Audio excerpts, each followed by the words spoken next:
Boa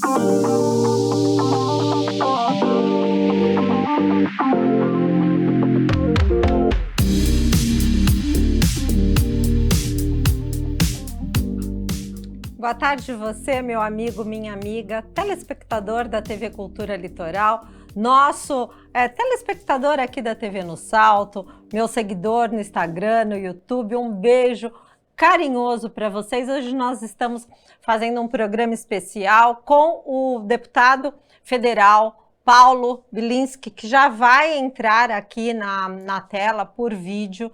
Nós vamos comentar, entre outros assuntos, a questão do Rio Grande do Sul. Já aproveito para nos solidarizarmos com o povo do Rio Grande do Sul diante essa tragédia climática sem precedentes, uma região muito extensa, territorialmente muito extensa, gravemente atingida por uma catástrofe climática. Eu ouso dizer que é a maior do mundo, porque nós tivemos ali regiões com 700, 800 milímetros de chuva num período curto, mas muitas cidades afetadas. Eu tenho aqui, eu acho que o deputado Paulo já vai aparecer. Paulo, você já está aqui na minha sala de visita. Muito obrigado por ter aceito o convite. O deputado federal Paulo, ele é delegado de polícia, atuante do PL. Vamos falar das pautas nacionais e também das pautas regionais. Quero agradecer.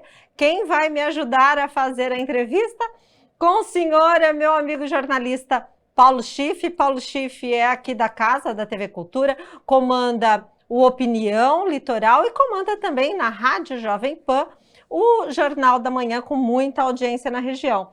O meu amigo empresário André Ursini, empresário do segmento da publicidade, é um especialista em marketing eleitoral. Então eu estou com uma turma aí bem sabida para entrevistar o senhor Paulo. Eu comecei falando com os meus ouvintes e também com os nossos telespectadores sobre essa tragédia sem precedentes que aconteceu no Rio Grande do Sul, uma tragédia que vai precisar principalmente do parlamento, uma força, uma energia, uma coragem para que medidas sejam tomadas, medidas enérgicas, imediatas. Enquanto nós estamos aqui gravando, tem pessoas no telhado esperando pelo resgate, e aqueles todos que foram ali ontem tirar a fotografia, aqueles senhores todos que foram de avião presidencial para tirar a foto, devem ser cobrados rigorosamente. Vou passar a palavra para o Paulo Schiff e para o André, e eu já entro com você, Paulo. Paulo? Boa tarde, deputado. É um prazer estar aqui com o programa de novo aqui com o André Ursini, principalmente com a Cris Aragoni. Na engenharia, a minha profissão original, engenheiro civil, a gente aprende que o planejamento para enfrentar uma tragédia, um evento climático desse tipo, é para uma chuva de 30 anos, para uma chuva de 50 anos. Mas isso é do século passado, porque as mudanças climáticas, elas trouxeram uma chuva de 100 anos, uma o ano passado e outra novamente nesse ano no Rio Grande do Sul. E a gente viveu isso em São Sebastião, a gente viveu isso em Guarujá, né, nos últimos anos. Viveu em Teresópolis, em vários lugares do Brasil. Então, as mudanças climáticas alteraram esse planejamento. Quando você faz obras para uma chuva de 50 anos, se vier uma de 100 anos, a diferença é pequena. Você não vai ter uma tragédia. Você consegue segurar o da de 50 e o prejuízo vai ser a do excesso. A gente precisa mudar alguma coisa, deputado, para enfrentar tragédias desse tipo, não precisa? Bom, boa tarde, Cris, boa tarde, Paulo, André, nossos espectadores aqui do programa No Salto. Que prazer estar aqui com vocês.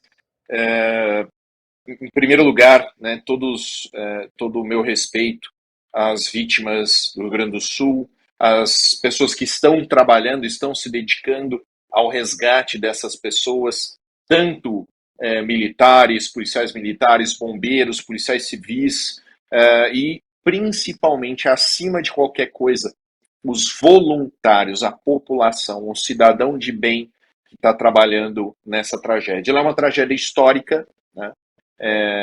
ela vem, claro, né, aconteceu no ano passado algo de proporções menores, mas foi também uma grande tragédia enfrentada pelo Rio Grande do Sul, mas ela é, da história inteira, né, do Rio Grande do Sul, é a maior de todas. O maior prejuízo material, o maior prejuízo de vidas, o maior prejuízo de destruição do meio ambiente. Tá? E aqui a gente precisa falar principalmente o que precisa mudar. Tá? E eu vou ser bem direto, Cris. Essa é uma opinião que ela vem crescendo dentro do meu coração desde que eu entrei na política. Né? Eu nunca fui nada na política. Eu sou delegado de polícia, sou professor, eu sou instrutor de tiro e eu sou um deputado federal há mais ou menos um ano e quase um ano e meio. Né? E nesse período, o que eu tenho observado é o seguinte: a gente tem que começar a respeitar mais a autonomia dos estados. Cris, no ano de 2021, o Rio Grande do Sul contribuiu, né, entre aspas, com o governo federal com 57 bilhões de reais.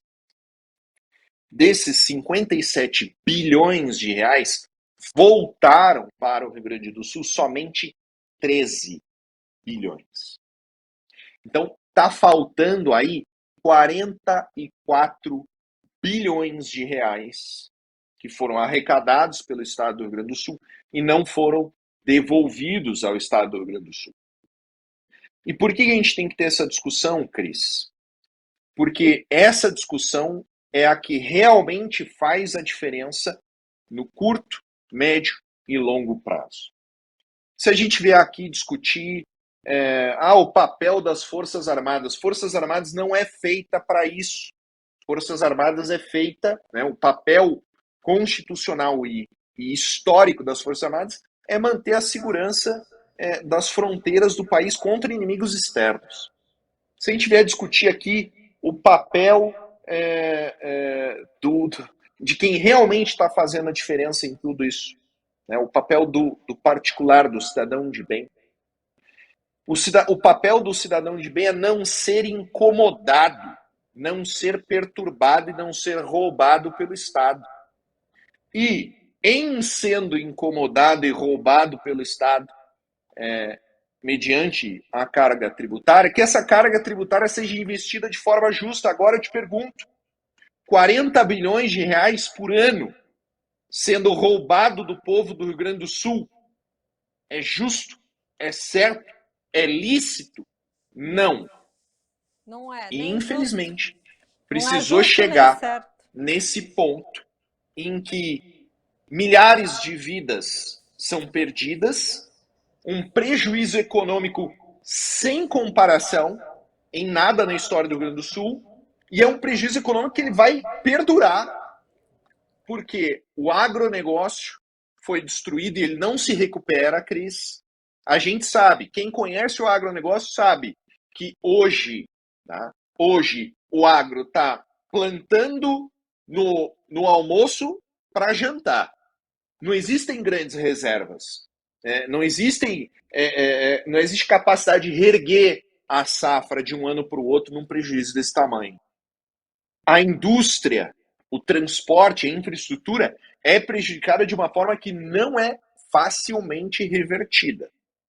Então, eu acho, Cris, que a forma mais correta de conduzir a discussão do como evitar que coisas como essa tragédia aconteçam, a forma correta é discutir o pacto federativo. O que está acontecendo hoje não é algo que vai ser solucionado com mais cobrança de imposto, com mais responsabilização da União, porque não vem. Tudo que é pago de imposto é com o único objetivo de redistribuição de renda. É o povo que trabalha ficando mais pobre.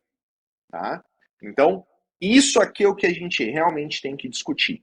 É justo esse rombo nas contas do Rio Grande do Sul, que produz, que trabalha, que esforça, e agora condenado? Não, não é justo. Então, o pessoal pode vir falar de investimento federal, de PAC, de emenda parlamentar. Sabe, o Lula falando bosta em cima de bosta. Tá? Não é essa a solução. A solução verdadeira é rediscutir o Pacto Federativo no Brasil. Não é justo a situação que os países, olha o meu desejo aqui se implementando, que os estados estejam vivendo hoje frente à União. Essa é a minha sincera opinião e eu acredito que seja objeto de debate. O André, vou colocar o André na conversa, porque eu acho que ele é partidário aí de um pacto municipalista, é isso? As federações com mais poder, os municípios com mais dinheiro. Exato. Boa tarde, Cris. Boa tarde, Paulo Schiff. Boa tarde, deputado. Seja bem-vindo aqui no programa No Salto. Deputado, o senhor colocou uma forma muito clara o quanto os estados repassam à federação e não tem de volta esse valor, né?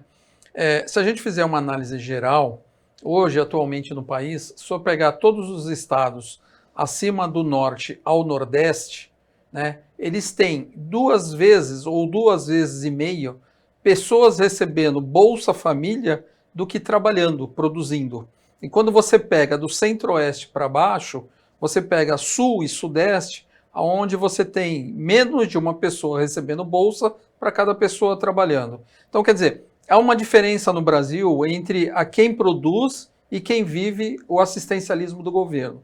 Eu sou a favor do assistencialismo, mas desde que ele tenha data para começar e para acabar e tenha responsabilidade. Eu acho que as pessoas têm que ter uma ajuda, mas elas têm que ter a clareza de que aquilo vai terminar e principalmente que aquilo ali é algo que o governo não está dando, mas ela está fornecendo para que a pessoa se qualifique, melhore e tenha uma vida amanhã, que ele possa voltar isso através de impostos para o governo, para que o governo seja cada vez mais forte. Quando o senhor fala da mudança climática, do Pacto Federativo, eu também tenho, deputado, o seguinte: os 2 maiores desafios da humanidade na próxima década vai ser, não só no Brasil, mas no mundo, as mudanças climáticas e os refugiados. Hoje nós temos 2 grandes guerras no mundo que estão produzindo crianças que estão perdendo casa, pais, escola, família, alimentação, e esses refugiados eles vão migrar pelo mundo e vai ser problema daqui a uns anos. Então eu vejo que o mundo tem 2 grandes desafios. Se atualizar com as mudanças climáticas e ter uma atenção especial aos refugiados. A mudança climática já está batendo na nossa porta.